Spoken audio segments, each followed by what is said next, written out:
ரொம்ப ப்ரௌடா நீ ஃபீல் பண்ணேன்னா you actor one of the best film of Tamil cinema. Mari செல்வராஜுடைய ரொம்ப எக்ஸ்ட்ராடனரியான ஒர்க்கு.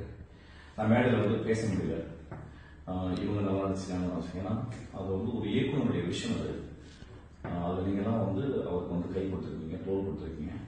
அது நீ பர்டிகுலராக நீயும் உன்னுடைய கூட வந்த அந்த பையன் பேர் என்ன? பொன்வேல்.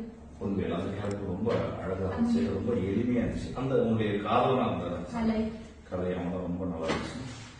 ரொம்ப எளிமையான படம், ஆனா வலிமையா ஆக்ட் பண்ணீங்க. அது வந்து ரொம்ப க்ளோஸ் அப்ஸ் எல்லாம் போகாம அந்த வாழைய தூக்கிட்டு சுமந்துட்டு போகும்போதே அதுக்குள்ள இருக்க ஒரு காதலை சொல்றது ரொம்ப அழகா இருந்துச்சு. நின்று நீங்க எதுவும் எக்ஸ்ட்ராவா பேசி போர் அடிச்சு அப்படிலாம் இல்லாம போற ஒர்க்லயே அந்த நிஜமா லைஃப்ல எப்படி நடந்திருக்குமோ அதே மாதிரி இருந்துச்சு. ஆக்சுவலா இந்த மருதாணி அதெல்லாம் வந்து 20-30 வருஷத்துக்கு சின்ன வயசுல இருக்கும்போது அந்த மருதாணின்ற ஒரு அது நீங்க அழிஞ்சு போச்சு. மருதாணியை திரும்பி கொண்டிருக்கீங்க. ஆக்சுவலா அது ரொம்ப நல்லா இருந்துச்சு.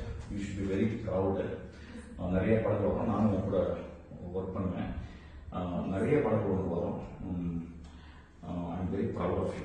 Thank you, sir. Okay, God bless you. Thank you, sir. Okay. Thank you, sir.